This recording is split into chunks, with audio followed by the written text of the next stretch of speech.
Hoje eu vim junto com uma galerona aí. Dá um oi, gente, que tá aqui. Olá! Olá! Vocês querem se apresentar aí, vocês? Por favor. Fala aí o nome de vocês, um minutinho. Bom dia! Bom dia! Eu sou José Felipe, sou produtor do Grupo Comedi e eu sou o produtor responsável pelo projeto Bibliodiversidade. E eu vim conhecer vocês também e trazer esse presente lindo para vocês. Tá bom? Vocês gostam de ganhar presente? Sim!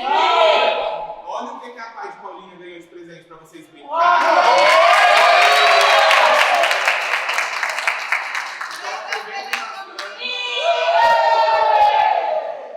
Aproveitem bastante que agora a Veri vai continuar aqui com vocês, tá bom? Tá bom, tá bom. Então há boatos que isso aqui vai ficar com vocês pro resto do tempo aqui. Beleza? A vida, isso mesmo. Quem que gosta de ler livro? Quem gosta de brincar com um instrumento aqui? Quem gosta de brincar com jogos de laboratório de química? Mas antes, eu gosto de ver quem gosta de dançar aqui. Eu acho que eu vou propor a vocês uma dinâmica de corpo.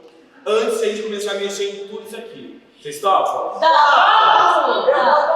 vai topar? Então vamos todo mundo ali para aquele cantinho de lá.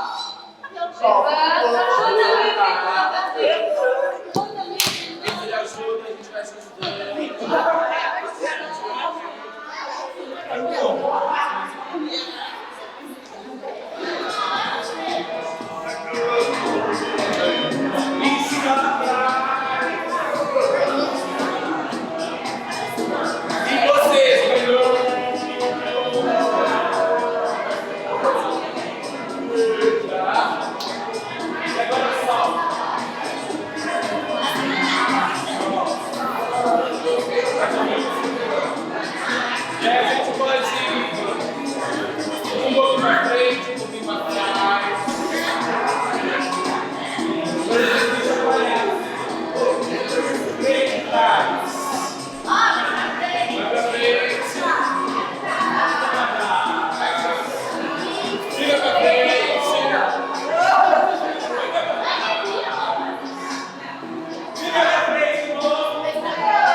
Agora estica em 4, hein? Preparados?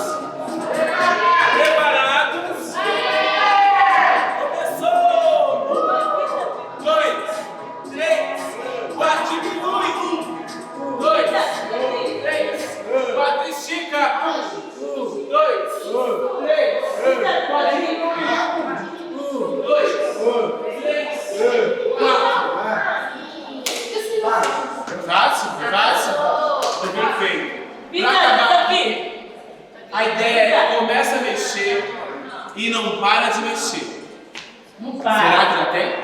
Sim. Tá. Será que já tem?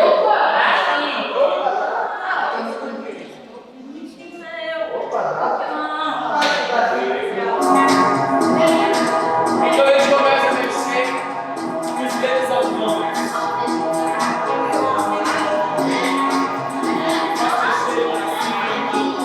Mexer pra baixo. Dos dedos às mãos. Dedos das mãos.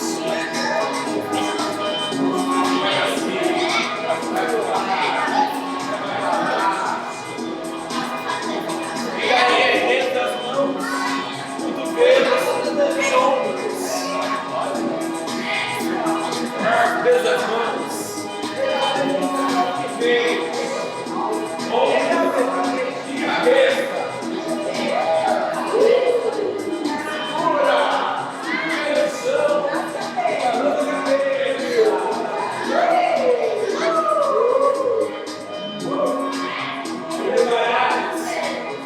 Em 4 segundos a gente vai congelar, hein? Prepara! 4, 3, 2, 1, vamos à estátua! E o dedo do pé começa a mexer, só o dedo do pé. Dentro do sapato. Só o dedo do pé. E aí, o joelho começa a mexer. E a parte de cima tá como estátua. E daí a bacia começa a mexer. O quadril. O bumbum.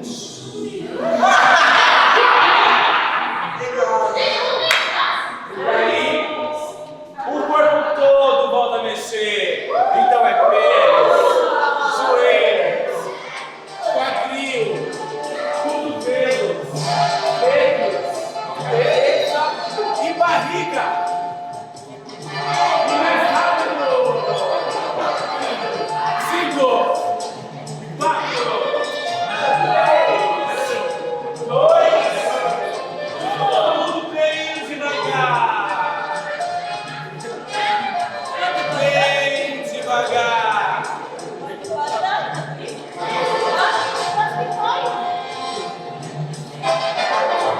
E devagar, a gente vai indo lá no boteco. Porque a gente vai acalmando os dedos das mãos, acalmando os cotovelos, a cabeça. O quadril. Agora. Pode entrar, segue. Segura os lugares.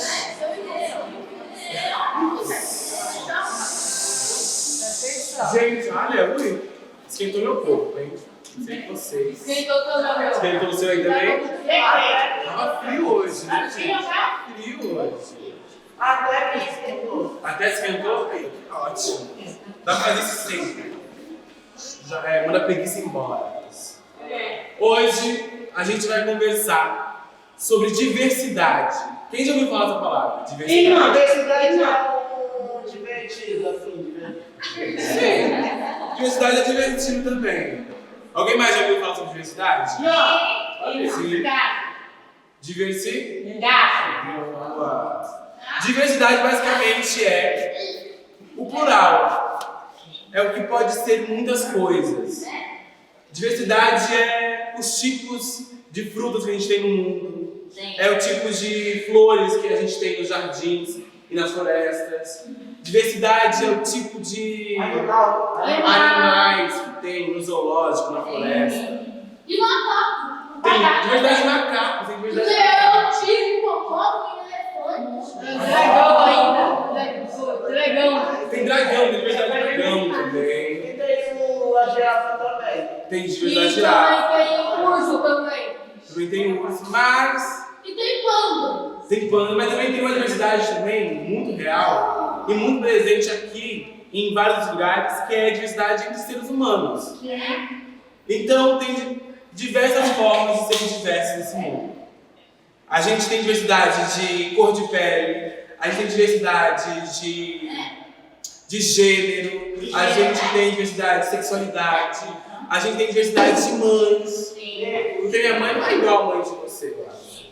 Minha mãe. Sabe? Minha mãe. A gente tem diversidade de gosto, por exemplo. Mas ela também faz. De pais também. Meu pai Tem diversidade de quem. O que mais tem diversidade? De sabor de sorvete favorito. Agora eu gosto. O meu gosto de Você gosta de Nutella, cara? Eu também. Eu gosto de limão. Acho meio. limão também. Amargo o gosto também é gostoso. E o gosto de chocolate branco. Tudo bem.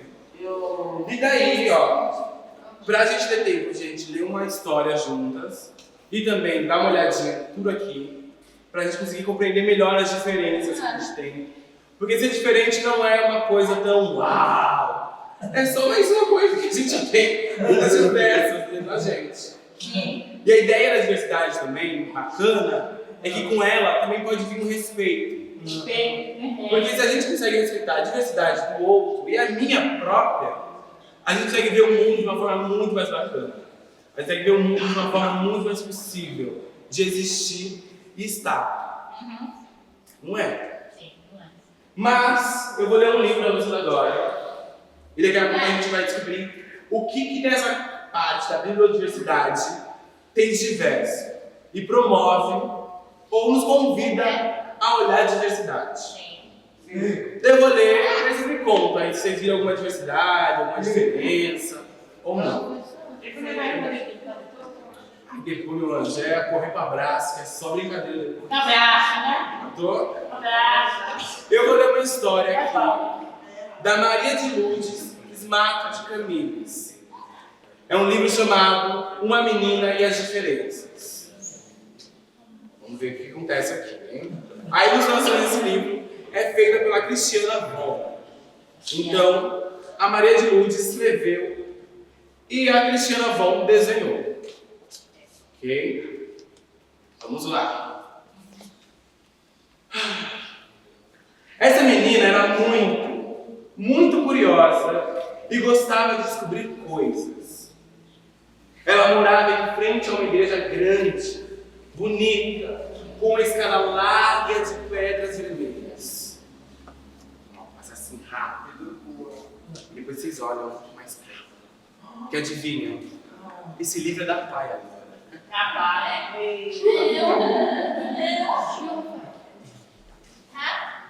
Vamos lá.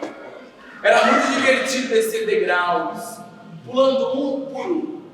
Mas antes, tinha que subir toda a escada. E ficava cansado. Então sentava e olhava as pessoas lá embaixo. De cima da escadaria, não via bem o rosto das pessoas. Então descia uns degraus até chegar perto. Ela ficava cansada, né? Devia ficar, né? Subir e descer toda hora. Eu mexendo só um pouquinho desse, já me cansei. Mas ela ficava se perguntando por que as pessoas eram tão diferentes, já que todas tinham 2 olhos, um nariz e uma boca. Aquele homem que passava, por exemplo, tinha olhos pretos.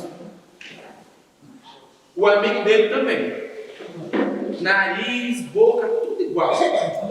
Mas por que eles eram diferentes? Elas perguntaram. Porque deve nascer em gêmeos, não é? Será que é gêmeo? Porque o outro Não, E aquelas 2 mulheres ali, ó, que viam logo atrás, cabelo curto e claro, sobrancelhas largas, olhos da mesma cor e nariz pequeno.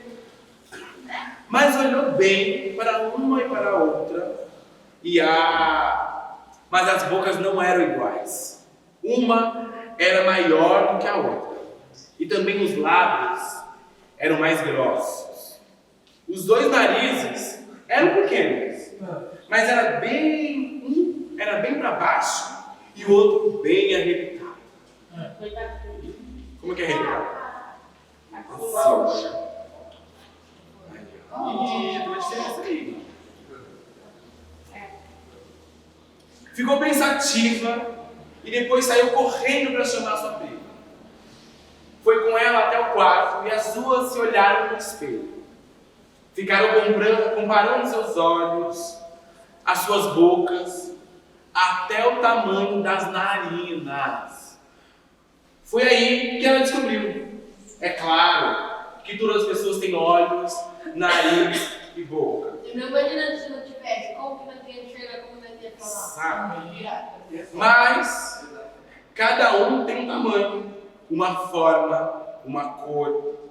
São mais grossos, mais finos, mais para cima ou mais para baixo, mais abertos ou mais fechados. E isso, adivinha, foi só o começo. A minha filha.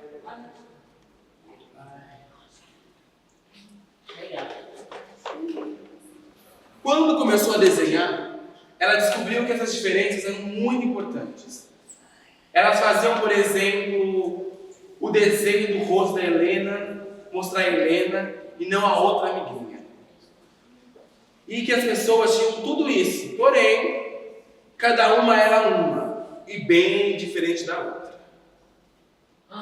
Nossa! Nossa, ela descobriu que todo mundo é diferente. Professor, Fala.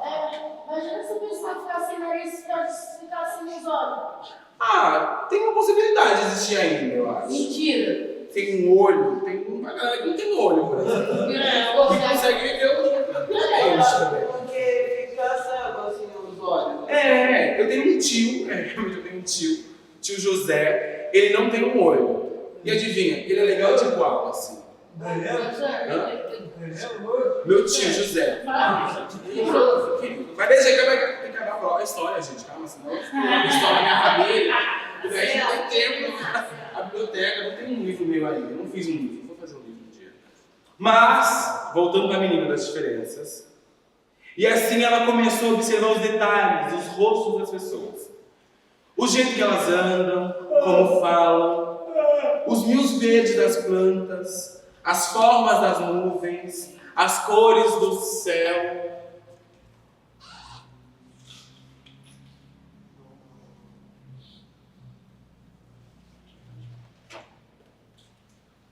E fui percebendo que as diferenças existem em tudo e em todos. E que essa descoberta não acaba nunca. E faz com que seja você e eu seja eu. Pronto. E a história acabou.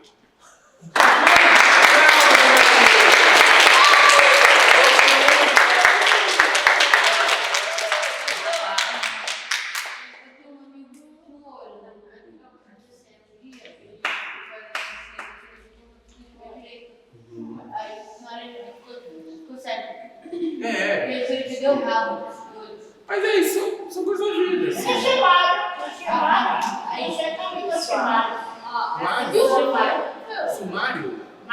Chamaram. Sumário? Ah, eu sou Sumário, deve ser.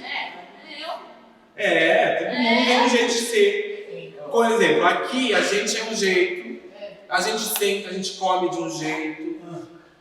Lá na Ásia, no continente asiático, as pessoas comem de uma outra forma, as pessoas sentam de uma outra forma, talvez. Talvez lá nos Estados Unidos, coitadinhos, né? Eles sentam também de outro jeito, eles comem de outro jeito, totalmente assim. Então, cada um tem um jeito de ser, cada um tem um jeito de estar no mundo. E o melhor de tudo é que a gente pode ir explorando esse jeito. Então, como a gente é hoje, talvez daqui 1 ano e meio a gente vai ser diferente. Talvez daqui 3 anos e meio a gente também vai ser, a gente vai poder ser outras pessoas. E a graça dessa diferença é que ela possibilita a gente de ser quem a gente pode imaginar ou desejar ser. Então, a gente aqui tem duas tarefas agora. O quê? Muito difícil, gente. A primeira é a gente descobrir o que tem dentro dessa biodiversidade que a gente trouxe para vocês. E daí, calma, o segundo desafio, poxa. O segundo desafio é a gente tentar entender e achar o que é diferente, o que é diverso, o que é possível dentro dessa coisa aqui. Beleza? Se vocês encontrarem, a gente vai para a próxima etapa do desafio. Beleza? Então, com vocês, para vocês, só de vocês, a biblioteca está aberta. Então, com muito amor, com muita paciência, a gente vai se aproximando dela, vai descobrir o que ela tem, o que ela não tem.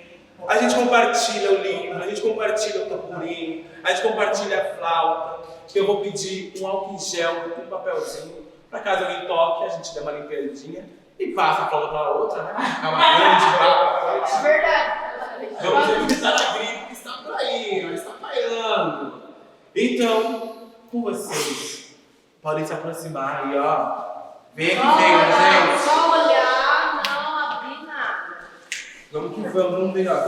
Dos lados tem livros, na frente tem livros, tem os jogos.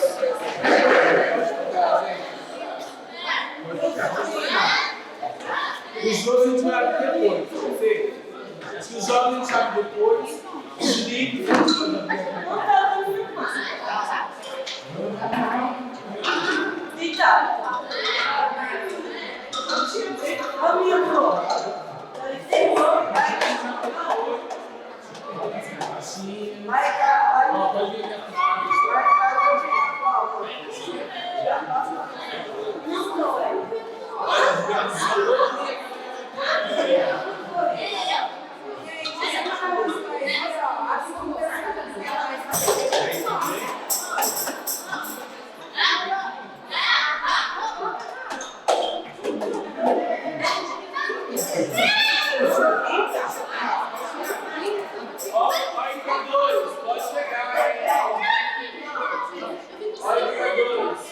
Pode deixar eles pegarem, não. Pode deixar eles pegarem.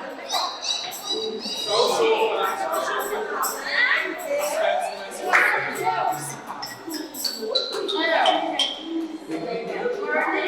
Olha, ninguém pode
Não pode. Aí não quer. Não quer cair. Mas ó, você se lembra que tem um desafio, hein? Não, só que a gente tem que achar uma outra universidade.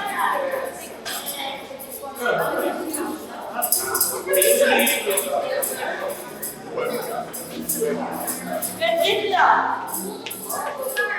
Pá.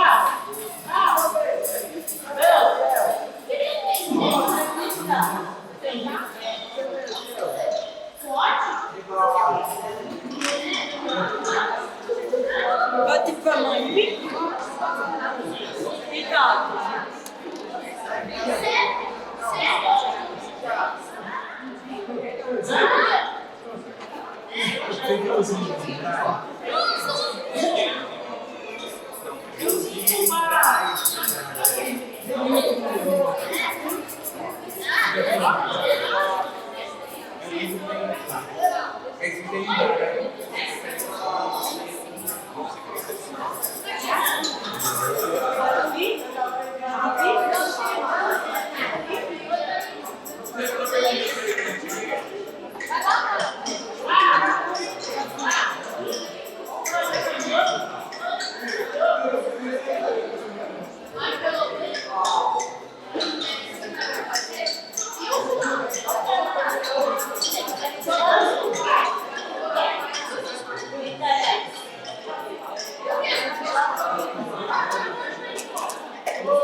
E aí, o desafio, gente, deu certo? A diferença? Então, eu preciso de algum jeito lembrar disso pra sempre. pedindo a vocês.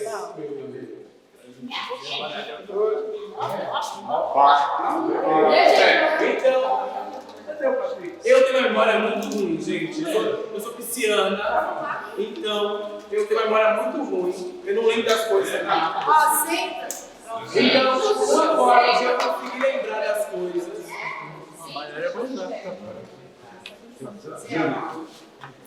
é eu pedir para vocês fazerem um desenho para mim com o que vocês acharem que é diverso. Acharem talvez o som que foi os instrumentos, talvez fazer um desenho de como vocês acreditam que vão brincar, ou simplesmente existir no desenho.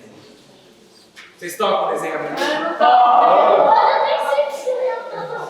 Ai não, mas aí o segredo é a sua alma. A sua alma de artista quiser.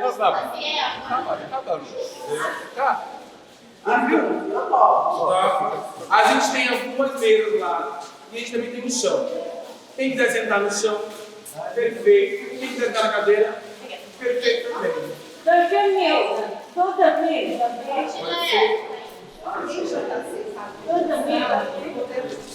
Claro, isso é parceria.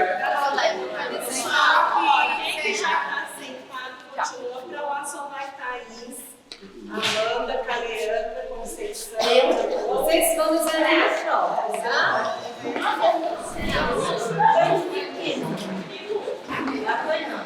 Só que não é só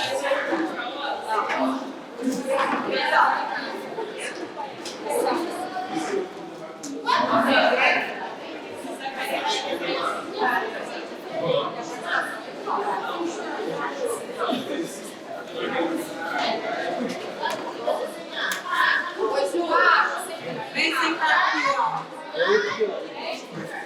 Diane também, né?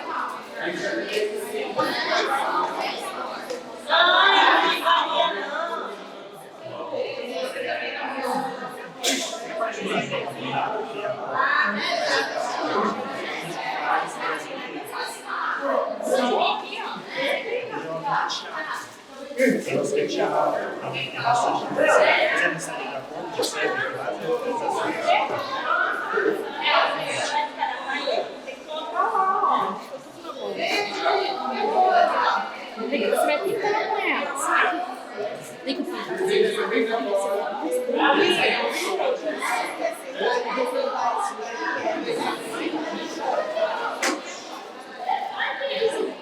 Entendi. Tá. Mas é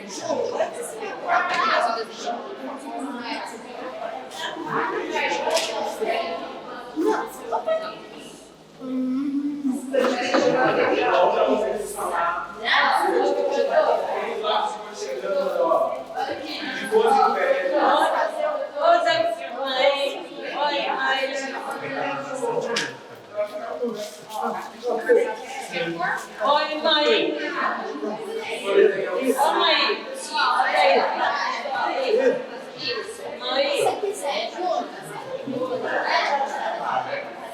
É pequenininha, melhor.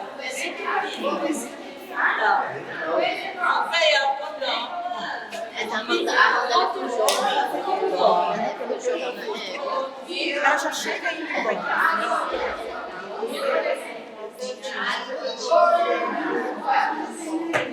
Mas ela melhorou a função.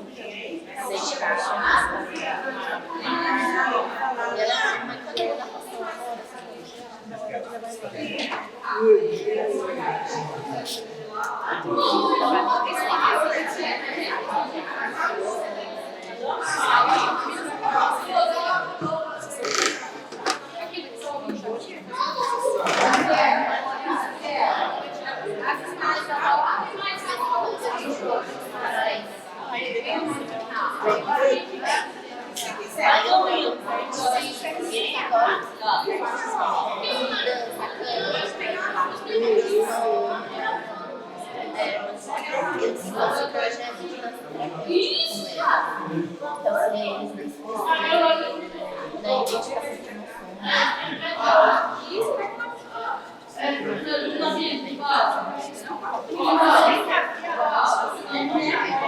Calma aí. Bota aí,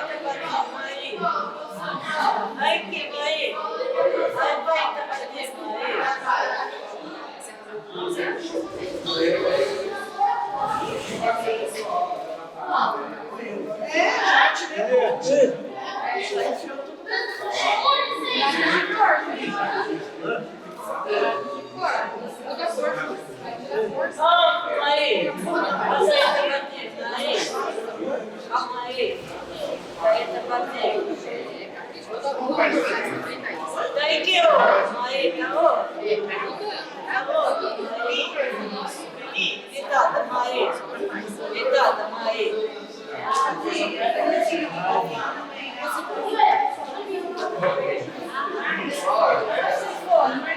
Vem aqui, Amanda. Vem aqui, Amanda. Cachorro aqui.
Meu desenho. Mostra pra ele seu desenho.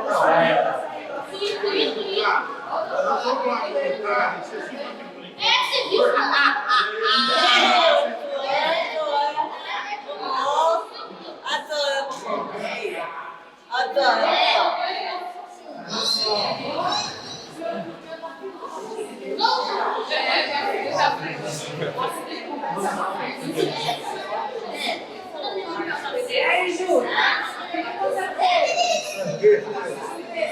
Ai, que lindo!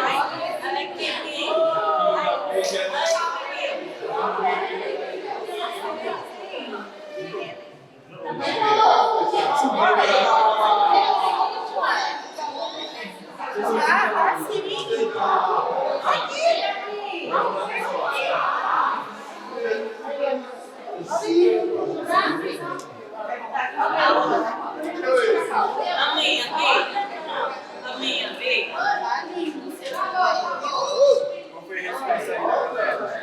A minha.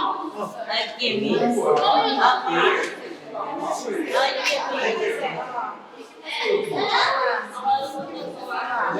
Aqui mesmo.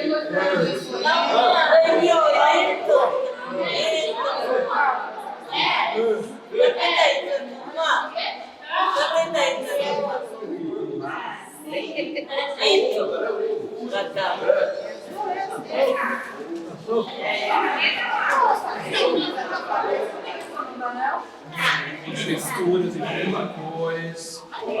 Ó, troca de cor agora. É outra cor. Outra cor. Outra cor.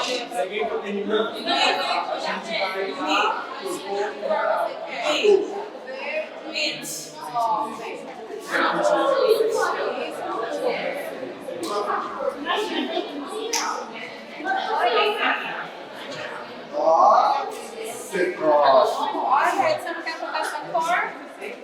Quer colocar uma mais orelha?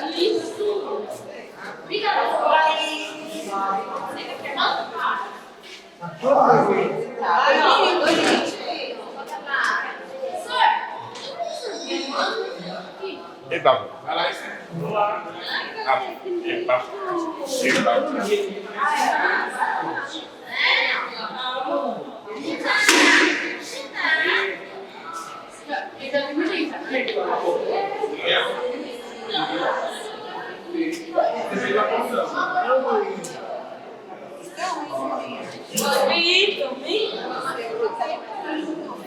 Você vai falar.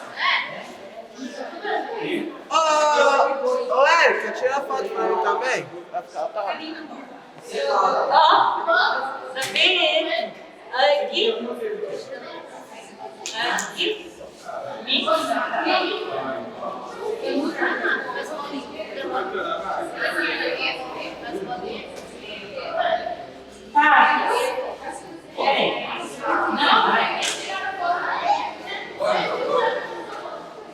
Vai, fala pra lá isso que você tá fazendo.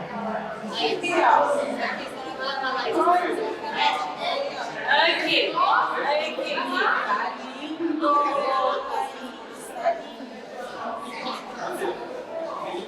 lindo.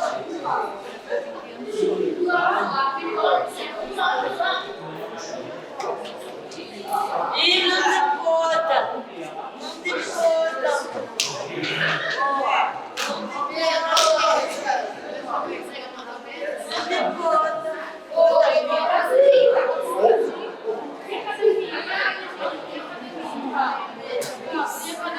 ponta.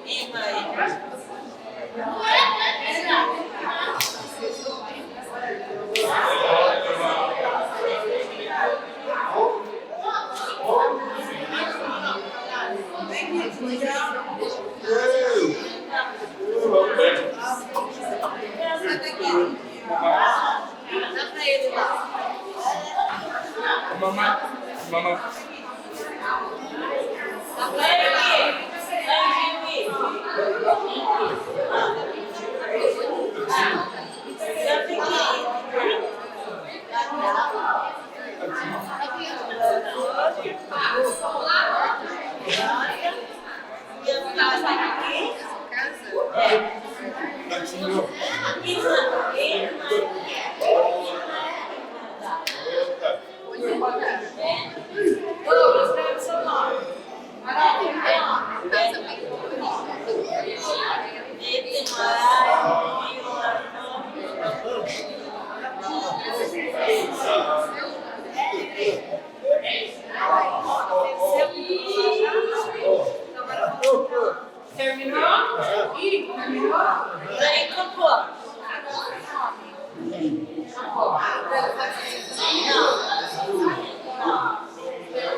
Pronto, Ciel, vamos.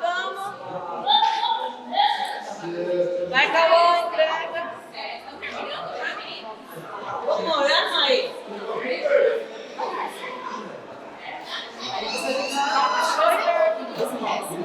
É aquela caixinha do chão lá.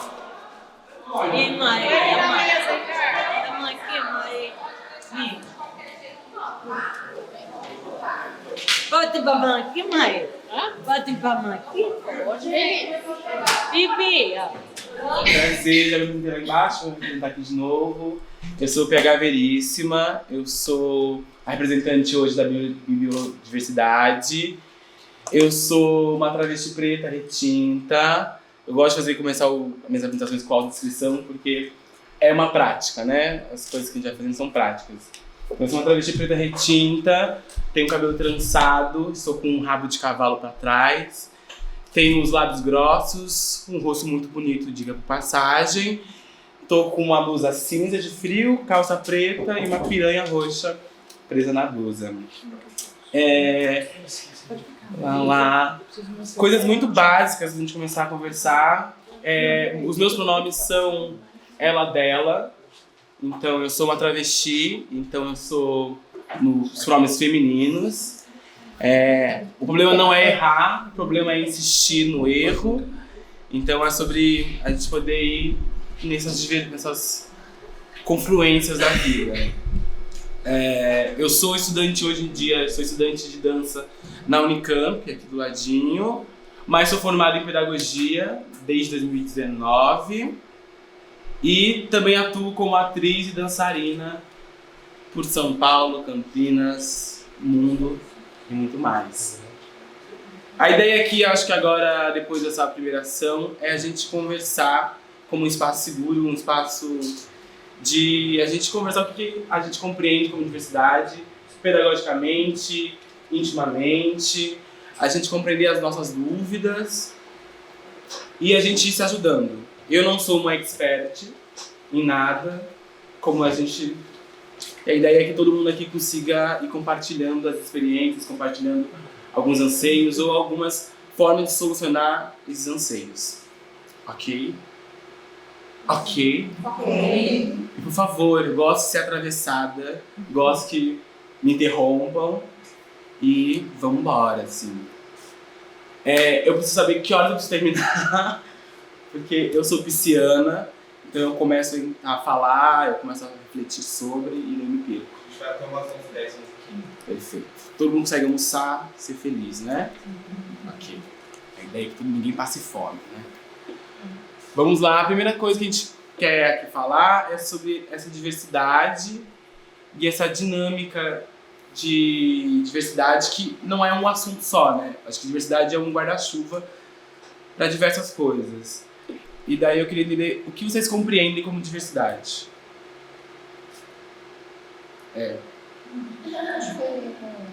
Não igual. Igual é igual. Diversidade não é igual. É múltiplo, né? Diversidade é múltipla. Multiplicidade de estilo, multiplicidade de estilo. Variedade. Diferenças.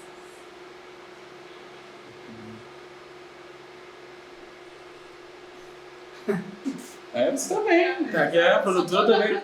Tá aqui junto com a gente. E aí, gente? Religião. Religião também. Cultura. Cultura. Arte. Arte. Arte. Ajuda.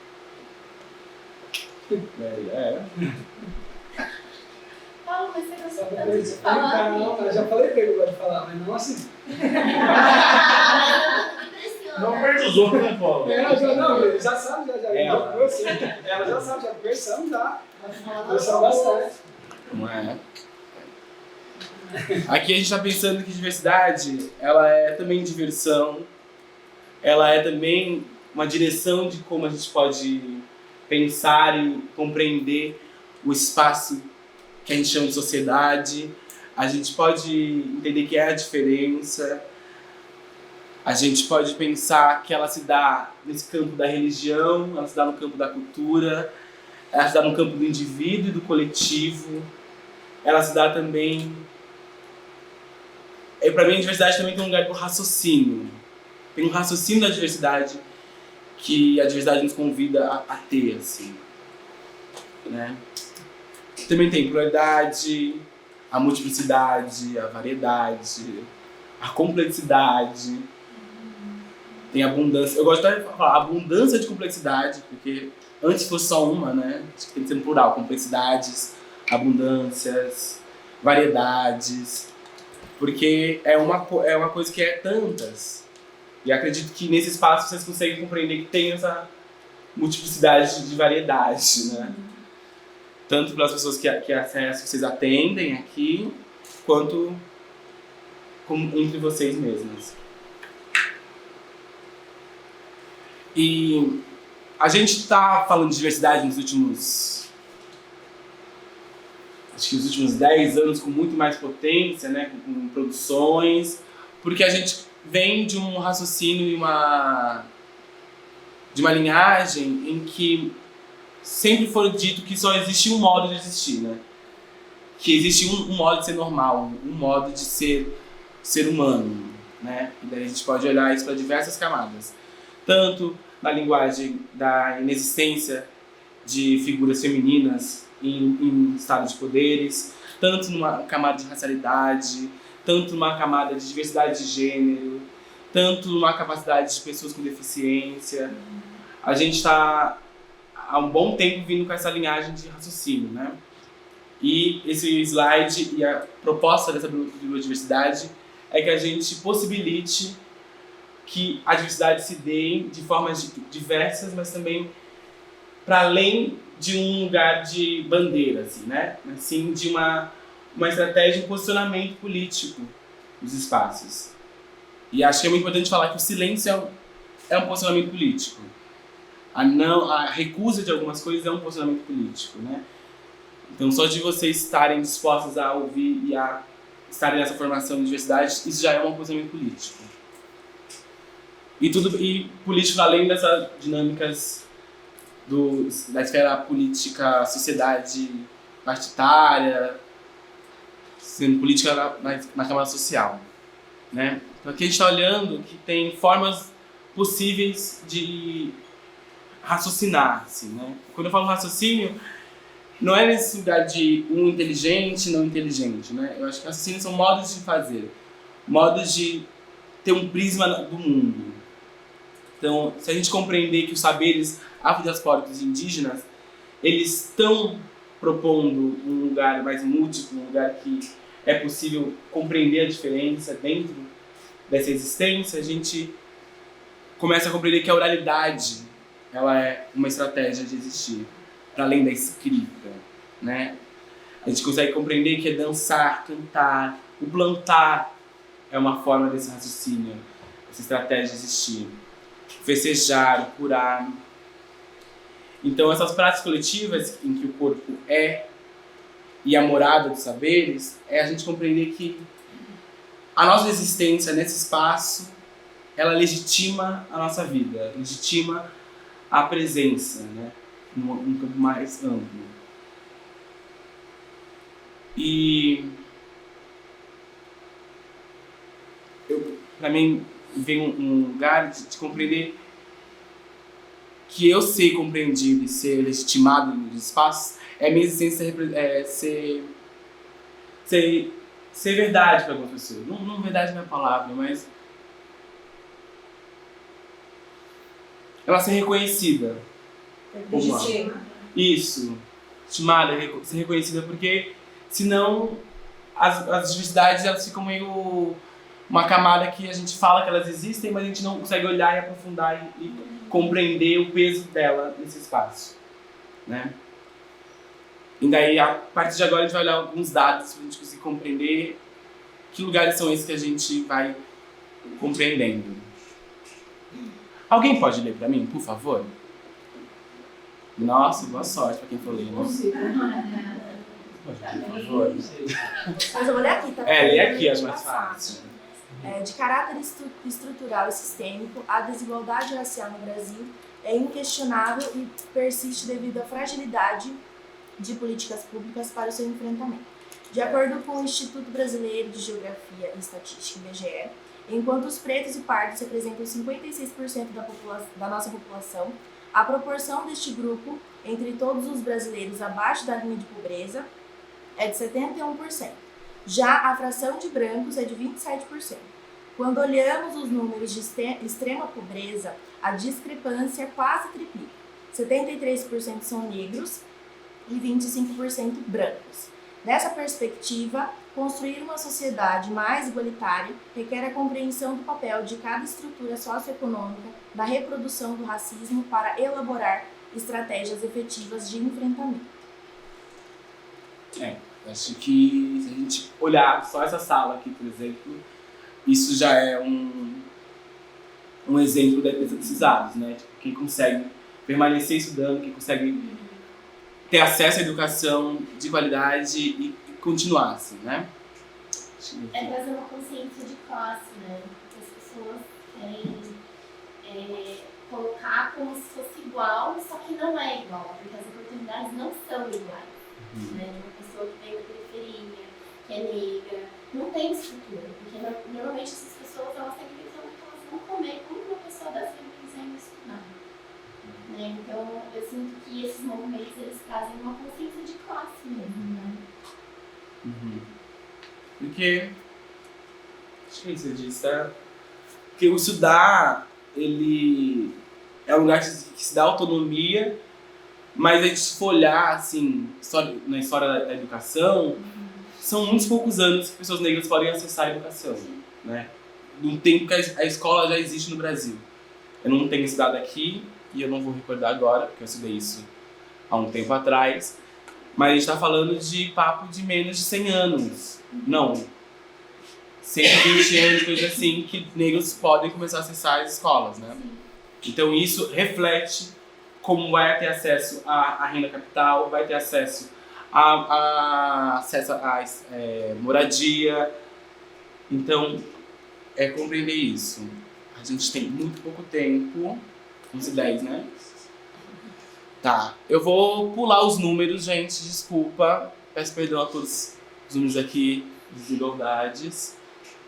Porque eu acho que eu vou mergulhar pro acervo, que eu acho que faz mais sentido pra gente...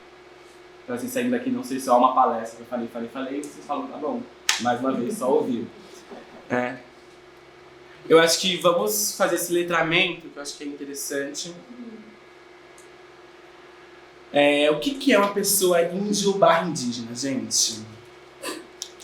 É uma pergunta. Indígena é etnia, né? Porque o índio ele não é índio, ele é um indígena. Eu acho que tem um lugar interessante a gente... Eu falei nessa aula de descrição no começo, que é um exercício, porque são exercícios mesmo, porque tem algumas coisas cristalizadas na gente, na nossa estrutura como sociedade.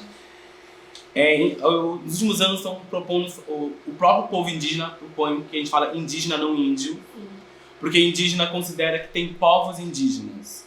E daí, antes de tudo acontecer, tinha mais de 3 milhões de indígenas nesse território. E com a chegada dos portugueses, isso abaixa para 7, para 3 milhões, menos de um ano, né? E daí, no máximo, lá no período colonial, tem a menor baixa, que é 70 mil pessoas indígenas no território nosso, assim. E daí começa essa dinâmica de chamar as pessoas só de índio, né? Porque é uma coisa só. Mas são povos indígenas, que falam línguas diferentes, que têm culturas diferentes, que têm costumes diferentes. E então, quando a gente consegue colocar na língua da gente que são indígenas, não índios, a gente subconscientemente e no subtexto está considerando que é povos indígenas. A gente considera e reconhece que são povos indígenas, né? Então, se forem falar dia 4 de abril, falar o dia do indígena já é um bom começo de raciocínio. Nome social, gente. Quem sabe o que é nome social? Você já disse, já. Outra pessoa. Vamos lá, gente, tem pouco tempo. Eu vou chamar, hein? Você de máscara. Tá, Cali. Nome social, ele é, vamos dizer, uma escolha do que aquela pessoa se identifica, como ela se vê, como ela se apresenta ao mundo. Ah, esse é o meu nome, essa é a minha identidade, eu quero ser chamado por isso. A gente exemplificando, acho que no maior,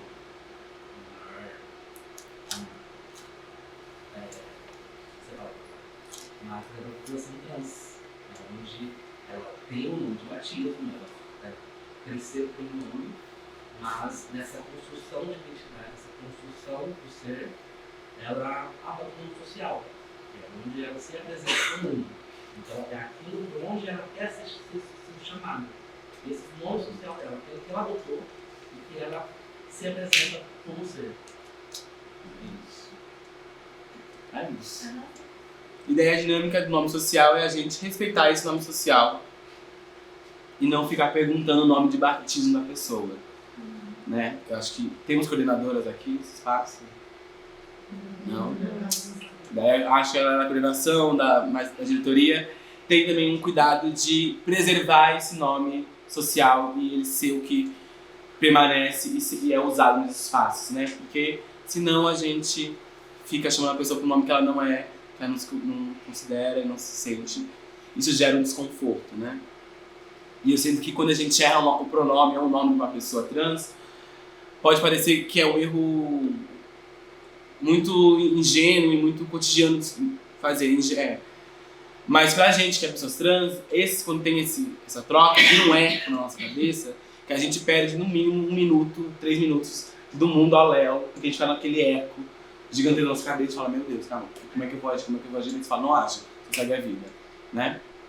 Então, é importante a gente se atentar, caso um dia tenha alguém na equipe, pessoa trans, que use o nome social, ou caso tenha alguém que vocês atendem aqui com o nome social, esse lugar. Essa curiosidade que se dá de saber o nome de batismo é mais uma curiosidade que a gente não vai saber, gente. Às vezes é sobre isso, né? A gente não vai ter. Não vai. Respeitar também, né? É sobre respeitar.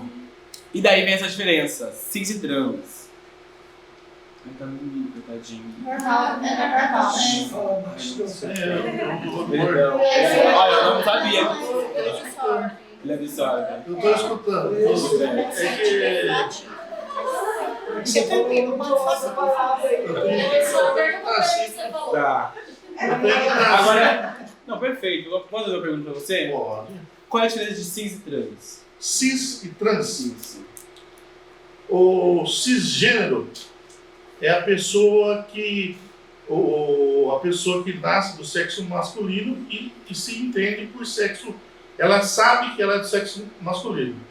E a pessoa que nasce do sexo feminino e é cisgênero, ele sabe que ele é do sexo feminino. Cada um sabe conhece a sua sexualidade. O transgênero é aquele que nasce, ele é masculino e ele se entende como feminino, e o feminino que se entende como masculino, e tem também o binário, aquele que é o sim, não, É bem que é o só. Mas eu vou te auxiliar em algumas coisas, Pois, tá? Acho que os cisgêneros são pessoas que nascem de um sexo e o gênero permanece no sexo que foi. Certo. Sexo e gênero são coisas distintas. Gênero é uma construção social Certo. e sexo é uma construção biológica, né? Mas é partir da identidade, né? Isso, que gênero é uma construção da identidade social. Isso, Que daí é uma coisa que a gente se dá a partir da sociedade, não da biologia. O Sim. sexo já é uma coisa biológica, é isso. É o órgão, é como lá dentro as entranhas funcionam, coisas assim. Eu falando no vídeo, né? O pessoal da identidade vai me matar. Mas eu acho que é isso. É só a gente usar isso no lugar do gênero e do sexo. Tem essa diferença. Legal. Os não binários é perfeito isso, você trouxe. Tem os não binários também, que pra mim é a galera mais babadeira, porque eles estão propondo realmente novas formas de existir nesse mundo que vão pra além do homem e da mulher e faz a gente quebrar a cabeça mesmo, gente. Até eu que sou travesti quebro minha cabeça com minhas amigas não binárias. LGBTQI+, mas tem mais ainda... Tem outras prioridades. Tem... E daí, tem mais uma coisa que você falou, sexualidade, que é gênero e sexualidade são coisas diferentes. Sim. Sexualidade é a partir do desejo afetivo da pessoa. Gênero é envolvendo a identidade da pessoa. Então, sexualidade vai ser gays, lésbicas, bissexuais, pansexuais, assexuais, acho que e mais. Daí tem outras possibilidades aí, né? Daí tem os demissexuais, que são pessoas que se relacionam só com afetivamente no amor, e tem o gênero, que são a letra T de trans, travestis, transexuais, tem o I de intersexo, tem o não binário, por enquanto assim. Então tem essas duas camadas diferentes, sexualidade e gêneros, que estão muito próximos às vezes, mas são coisas separadas. Pois pessoas cisgêneras têm sexualidade e são cisgêneras, pessoas trans têm sexualidade e são cisgêneras e transexuais. Já, identidade, pessoas cis, pessoas trans são coisas distintas. Entendeu? Mas é isso, obrigada. Seu nome é? Marcelo. Marcelo, obrigada, Marcelo. E por último, que eu tenho que aqui seguir, preto, pardo e negro. Qual é a diferença? Isso é uma grande discussão. E eu quero uma pessoa que não seja negra para falar isso. Eu posso falar, né? Posso falar, né? Basicamente, preto é uma... Negro e preto é a mesma coisa, mas só que preto tem um posicionamento político de se reafirmar perante a sociedade nesse lugar. E pardo são pessoas que no IBGE... Pardo são pessoas que não são negras, mas são próximas e miscigenadas entre brancos e negros, né? Daí, isso aí, gente, é um bom pano pra manga e eu vou deixar vocês discutirem, porque isso aqui é mais 1h30 de discussão de racialidade e diferenças dessas categorias. E eu preciso terminar em 10 minutos.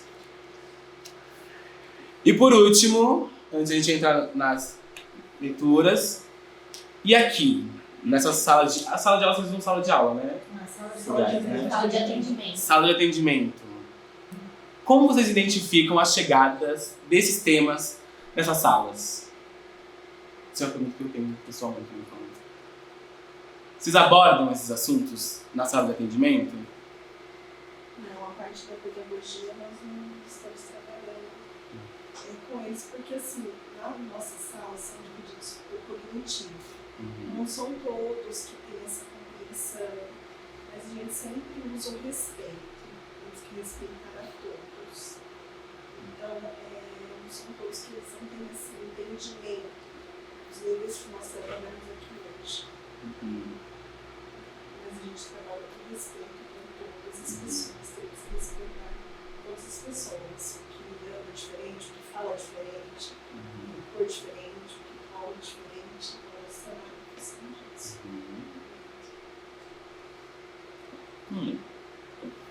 Pra mim, falar de respeito já é abordar esses assuntos. Porque vocês, de certa forma, a partir do respeito, a gente tem que mostrar as possibilidades de cenários que a gente vai ter que aplicar o respeito, né? Por exemplo, semana passada nós fomos visitar uma psicóloga, lar de idosos, né, onde eles fazem atividades, onde eles dançam, cantam. Então, antes disso, a pedagogia trabalhou tudo isso com eles. Então, não escalava coisinhas o que ele não vai conseguir fazer, não. Tinha senhora lá de 80 anos que conseguia agachar no chão para as que nós fazíamos, para dançar, para fazer uma ginástica. E essa interação, a gente trabalha muito isso com eles, é isso que eu quis te dizer a partir de tudo isso. Um exemplo. E para outras pessoas, os demais. essa temática que ela citou agora também de terceira idade, hoje está muito em alta falando dentro da diversidade, que é o etarismo. Né? Então, esse trabalho que vocês fizeram de levar ele no Lar dos Nossos Filhos está super dentro da diversidade. Projeto da Parabéns. Arrasou, Maria. E como vocês veem, vocês acham que tem abertura para discutir esses assuntos com a comunidade nesse espaço? Eu penso comunidade para fora da sala de atendimento, com os responsáveis das pessoas, com os acompanhantes. Eu acho que seria super interessante, né? Mas eu sou nova aqui, então. Você acha? É você mesmo.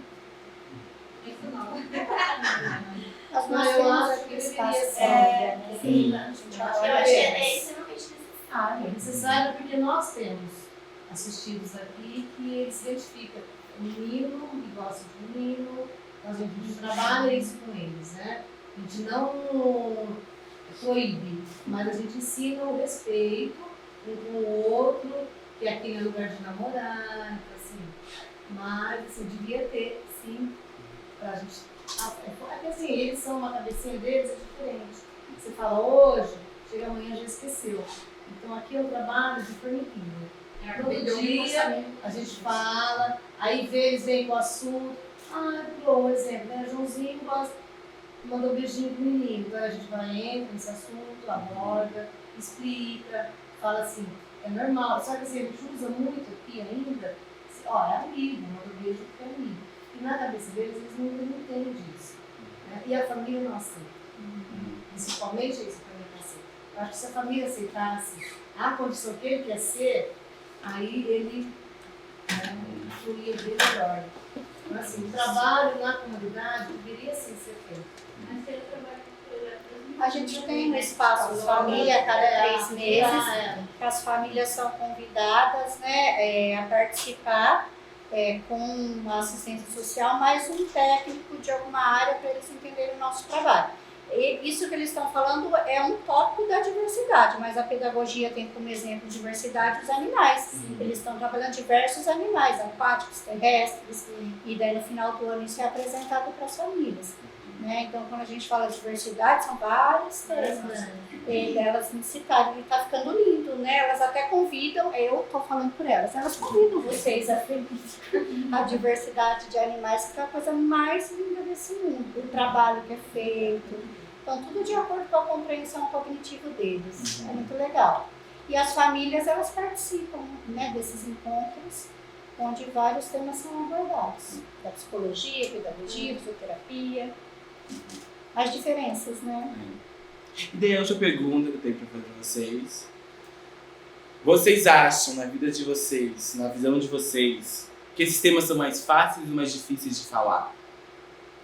E de ser trabalhados? Aqui é mais difícil. Na natureza dela com as crianças. Porque ele tem um pensamento diário. Eles não dão compreensão do que se é trazido. Você passa um tema para eles hoje e eles vão gravar aquilo antes. Você tem um pensamento todos os dias. Então não é fácil.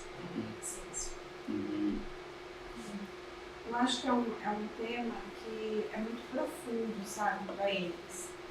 A gente, na minha sala de atendimento, eu trabalho no respeito. E assim, só para você ter uma ideia, eu tenho que explicar, se um sente frio e o outro sente calor, eu tenho que explicar que cada um tem esse direito. Porque se eu tô com frio, na cabecinha deles, eu tô sentindo frio, eu quero que todo mundo coloque a blusa. Se eu tô sentindo calor, eu quero que todo mundo tire a blusa. Só para você ter uma ideia assim, do grau deles, entendeu? Então, isso eu tenho que falar quase todos os dias. Gente, se eu estou com frio, eu vou colocar a minha blusa e vou respeitar o outro que quer tirar, está sentindo calor. Então, essa parte que você está trazendo para a gente abre a minha cabeça, tá? Estou falando por mim. E eu não sei, assim, se a gente conseguiria falar alguma coisa, porque, assim, é bem profundo esse tema, eu acredito, para eles. Eu acho que se algum trouxer, né, essa dúvida, né? Ah, eu sou menino e eu gosto de menino, eu sou menina, eu gosto de menino. Eu acho que vai ter que ser uma conversa direcionada aí aos psicólogos, né? Que a gente tem 3 psicólogos aqui. Nós fazemos E aí, sim, trabalhar individualmente. E aí, se sentir necessidade, a gente trazer para a sala de atendimento das pedagogas. E não só com conscientização deles, né? No projeto deles, que a família esteja, né, de acordo com o tema que você trabalhar. Porque aqui a gente trabalha com bastante vertentes, né, que nem sempre é aceito. Mais. Sim. Eu percebi que agora é um trabalho que a gente precisa da abertura das famílias. Acho que é onde vai encontrar essa dificuldade mesmo. Se a família estiver aberta, nós vamos conseguir trabalhar com eles. Agora, se muitas famílias não deixam essa abertura para conseguir trabalhar. Porque, na verdade, tem que começar pela família. Trabalhar tem que começar com a família. Muitos não aceitam. Eles não aceitam nem a patologia deles, né? Muito menos, né? A sexualidade deles. Né? E você, o que você acha? Eu acho que a diversidade, ela é um tema que já é pouco aceito. Hoje, mais aceito do que antigamente, mas ela é pouco aceita na sociedade. E com algumas famílias, eu acho que 80% das famílias que a gente atende aqui, ela vai ser um assunto bem complicado de ser aceito. Porque são famílias, são pessoas mais velhas, e você, como você já está na frente aí desse trabalho há um tempo, você sabe que os povos mais velhos são mais difíceis, são mais cabeças duras de aceitar a diversidade. Então é um tema que vai gerar uma polêmica. Entendeu? Eu estou falando em termos de APAE aqui, não estou falando em termos de mundo, porque no mundo já gera uma polêmica, né? Estou falando aqui. Pelo público que a gente tem, pelos pais, o público que a gente tem aqui dentro já é um público mais velho, entendeu? Os assistidos. E os pais deles são mais velhos ainda, entendeu? Então é um público bem duro de se quebrar, mas dá para trabalhar, porque se eles aceitam a deficiência dos filhos, a patologia dos filhos, é um passo já para aceitar a diversidade. É porque assim, a diversidade ela não é somente sobre a sexualidade. Ela é sobre a religião, ela é sobre a deficiência que o outro tem. Então não é somente sobre a sexualidade. É isso que eu acabei de dizer. Se eles já aceitaram a patologia dos próprios filhos, é um passo já dentro desse caminho. Né? Muitos deles ainda não aceitam, né? Isso aí é uma realidade. A maioria deles não aceita.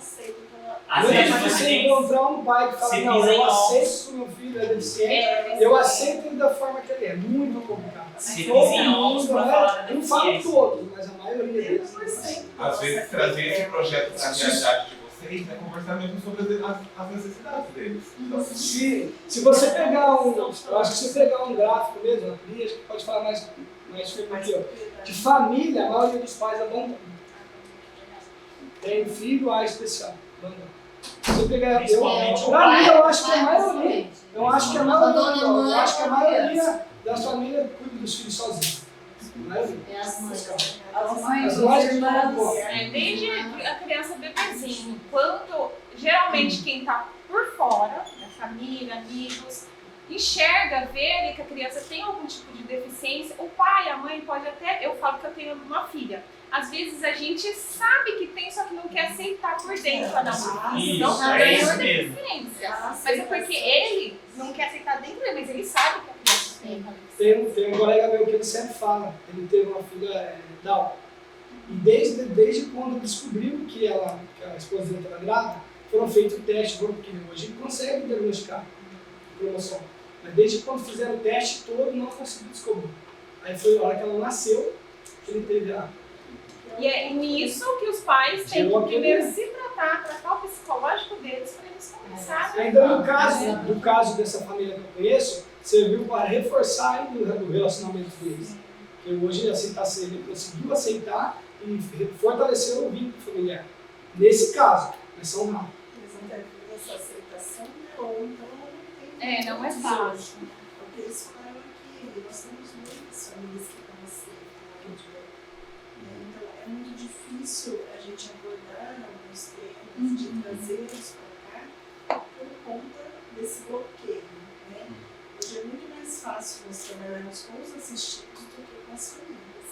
O trabalho é muito mais fácil. Por mais que a tecnologia seja muito difícil, por mais que o comportamento seja difícil, mas as famílias são muito mais difíceis de ser. Se vocês moldam eles a partir daquilo que vem depois deles, como você vai ser moldado. Então, eu acho que daí o projeto tem um convite pra gente, duas coisas. Primeiro, eu acho que pensar em diversidade, eu acho que tem que ser um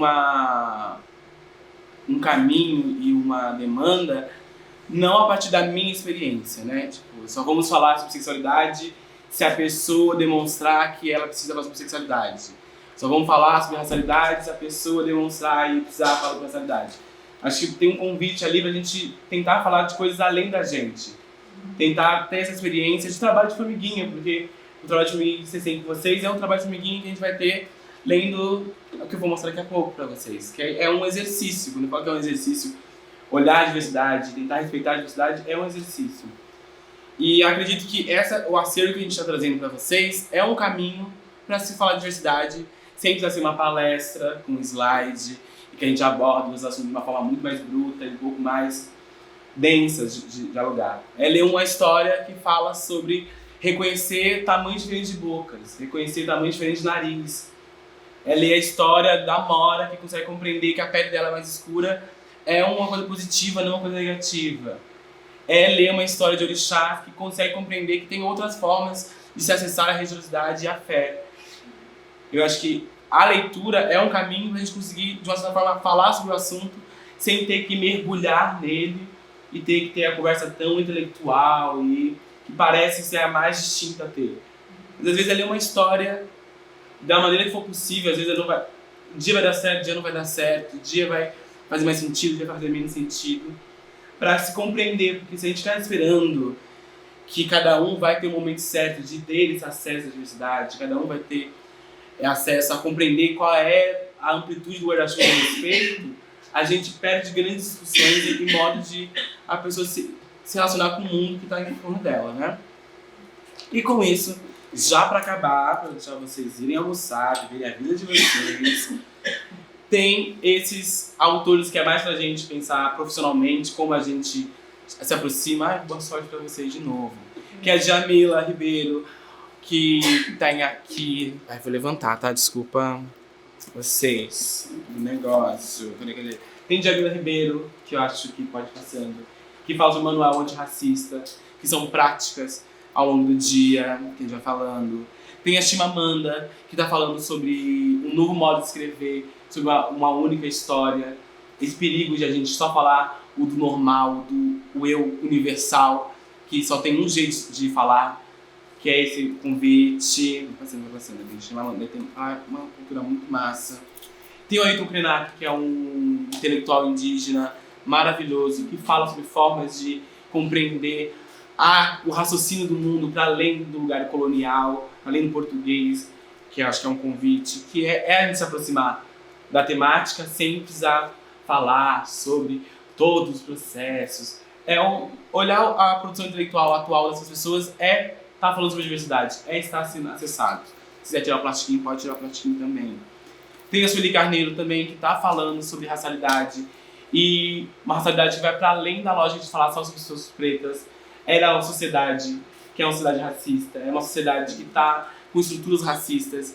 Então, ela está explicando por que essa estrutura se dá desse jeito e como a gente pode transformar ela com ações. Acho maravilhosa. Tem a Cida Bento, que é uma pedagoga baiana maravilhosa, que fala sobre o Pacto da Branquitude, que é sobre essas dinâmicas de como o branco sempre permanece. E daí, quando eu falo do Pacto da Branquitude, branco é para além da raça de vocês, é um raciocínio que sempre vai dar pro branco privilégios, né? Como a gente já falou. E eu acredito que os próximos livros que a gente tem aqui, que eu convido vocês a fazer esse exercício de ler para eles. Eu sei que eu consigo algumas pessoas, nem todas as pessoas aqui são alfabetizadas, né? Mas eu acredito que a leitura pode ser além de a gente pegar um livro e ler com nossos próprios olhos. Isso é uma leitura interna. Pode ser uma leitura coletiva, ler em voz alta para todos. É uma leitura, é uma forma de ler.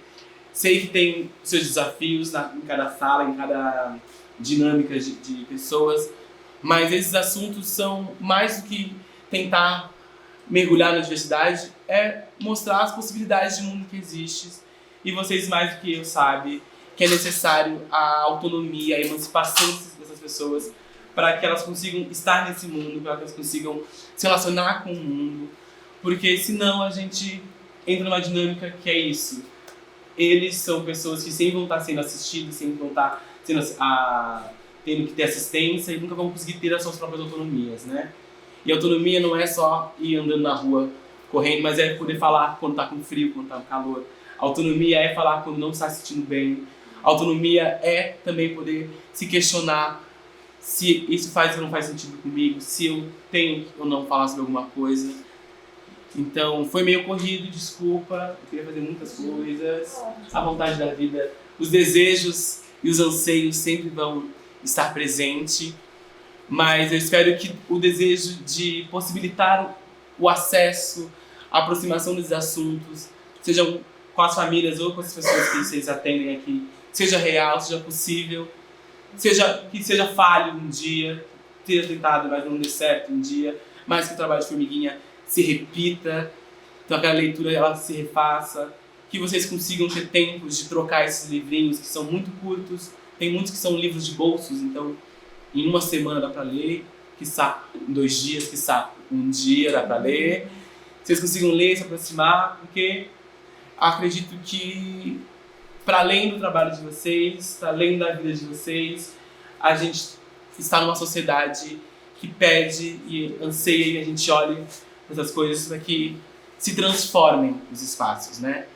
Eu sou a primeira travesti do curso de dança na Unicamp e isso me deixa dias muito felizes, dias muito tristes, mas meu trabalho aqui agora, aqui em outros lugares é que seja possível que a minha existência não seja única nos lugares, que seja possível em múltiplas, como a de vocês, como das pessoas que vocês atendem.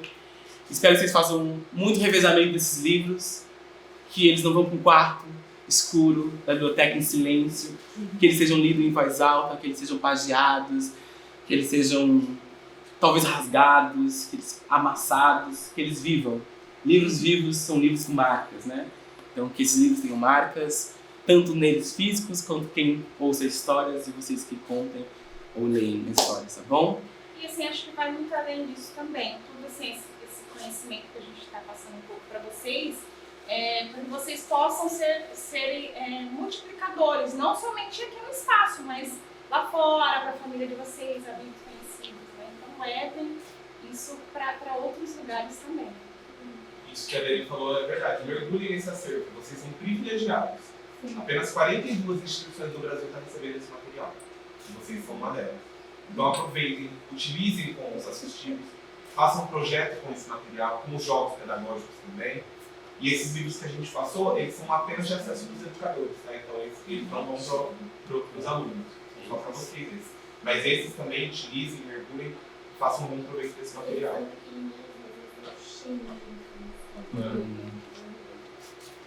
E que ditado, tem dúvida, gente? Não tem problema, conversem entre vocês, caçem o chat GPT aí, tá aí bombando, o Google.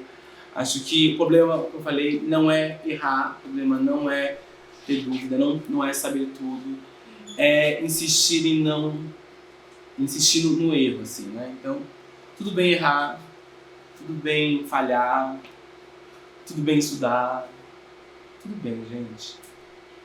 Se acalme, né? Muito obrigado, gente. Boa semana pra vocês.